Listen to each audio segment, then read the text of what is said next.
Hi girls, it's Friday. Julie, I'm so sorry the last book you read had sexual tension. That must have been very hard for you. And to go with what you and Tara said, I really find it interesting when readers talk about getting to know their characters. You can't really underestimate the value of the reader-character relationship. Oh.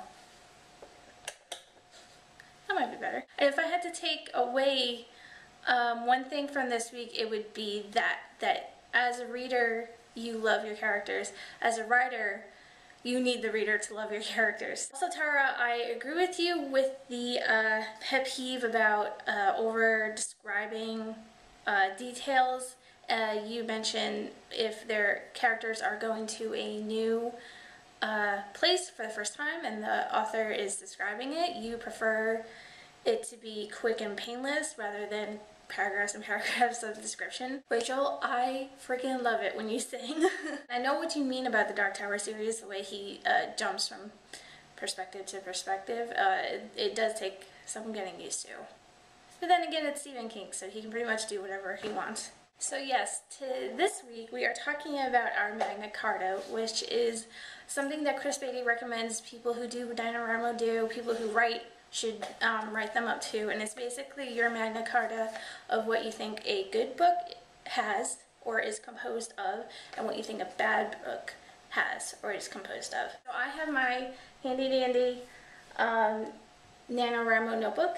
I do have my Magna Carta right here. Here's the one for a good book, and here's the one for a bad book. And the bad one does not have any stickers like the good one does. So I'll just go through some of them. I'm going to talk about all of them, obviously, because there's too many. Humor, love-hate relationships, diversity, whether it be race, sexual orientation, religious views, age, gender, anything diverse. Revenge.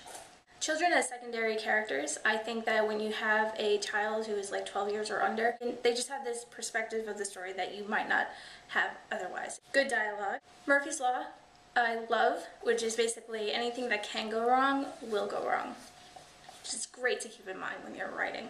I love the storyline or plot that is amazing, and by that I mean something that I can't guess what's going to happen next, something that has me thinking about it, like when I'm driving to work or when I'm walking Mona. Like I want a story that will stick with me. What makes a good novel for me is when it can teach me something new, when there's a character who has a interesting hobby or religion that I don't otherwise know, or like an occupation that I've never read about, and I actually learn something from them and reading about them. And I like love-hate relationships.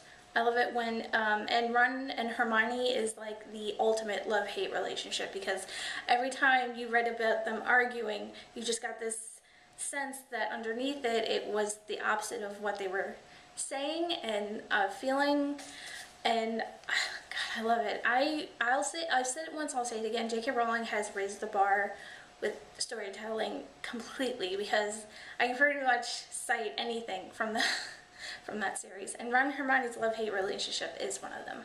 My Magna Carta for what a bad novel is: Mary Sue's vampires, werewolves, egocentric characters, emo characters when the plot goes too fast, when every detail is described, cliches, and too much dialogue. The only person who can write about love at first sight is Shakespeare, otherwise back off. Adverbs should die in a fire. You're allowed to, but anything more, and I think you have something against strong verbs. Unrealistic reactions plus unnecessary fluff equals melodrama. Save it for the daytime soaps, people.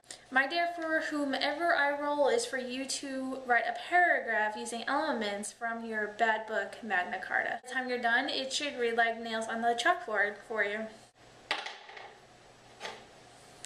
Tara. Word of the day is cunctation, C-U-N-C-T-A-T-I-O-N, and it means delay or tardiness. And that's it for Friday. I hope everyone has a great, safe, fun weekend, and Julie, I'll see you on Monday. Bye!